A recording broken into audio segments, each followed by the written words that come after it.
Hey, it's Dave Brown here, host of Now with Dave Brown on AMI. Check out this latest highlight from the show. The discovery of 215 remains of Indigenous children at the former Kamloops Indian Residential School continues to resonate across the country.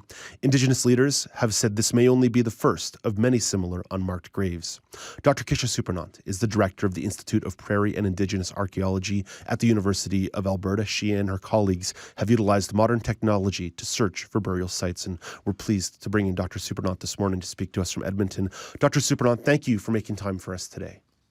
Thank you for having me.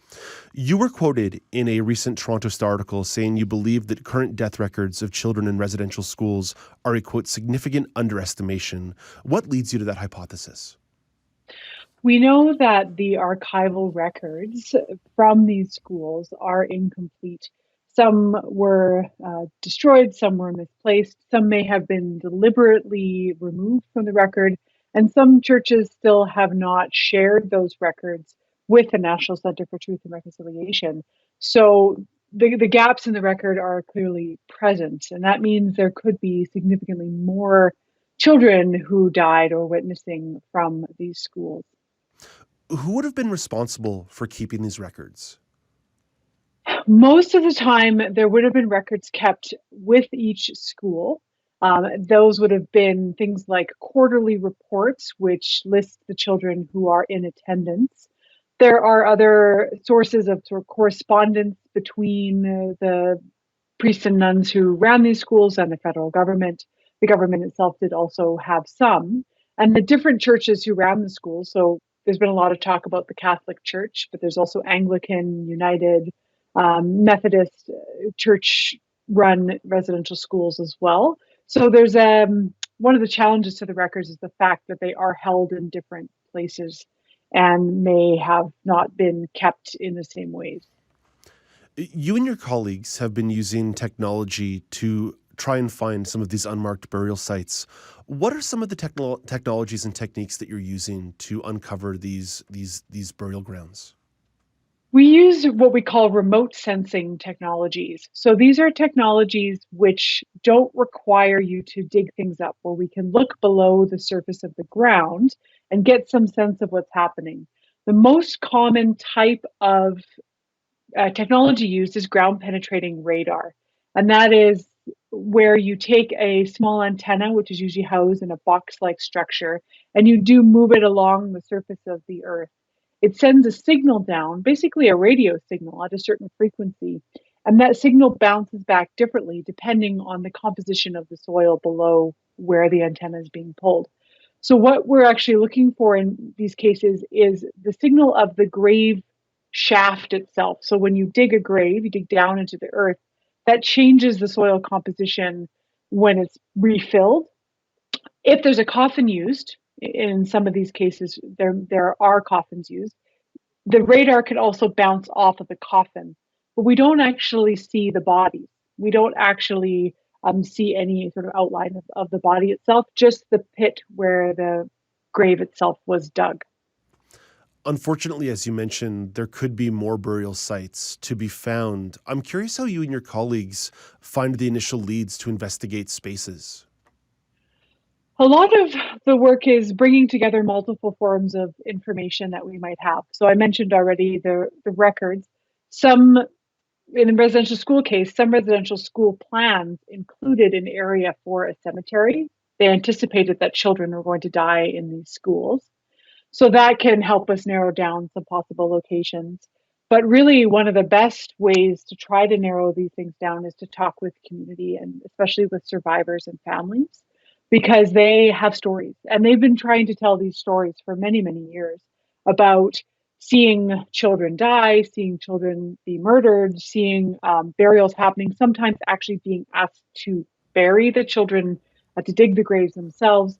And they can often help narrow down around those schools where there could be possible burials, both within a more formal cemetery context, but also in these more kind of illicit or covert areas where they may not have been in that formal cemetery.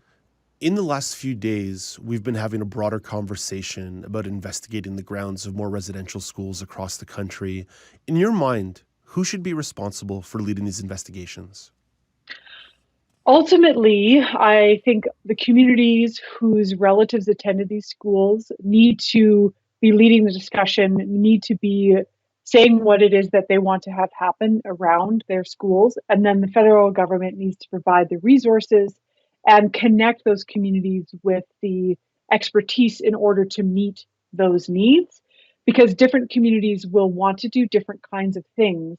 And many of these schools have multiple First Nations communities whose children went to any given school. So there needs to be that support from all the communities whose children went to the school before work is undertaken.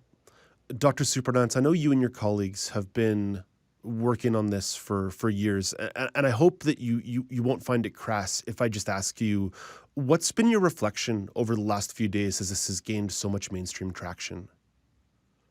I mean, I think the specific news is very heartbreaking and very difficult to hear, even for someone like me who knows that there are burial grounds around every residential school.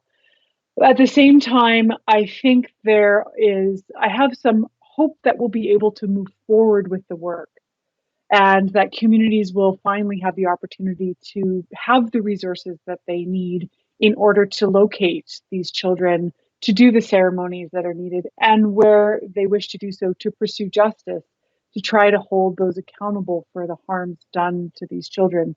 So while it is difficult news, I do think it will move this work forward in a way that was not happening at the same scale.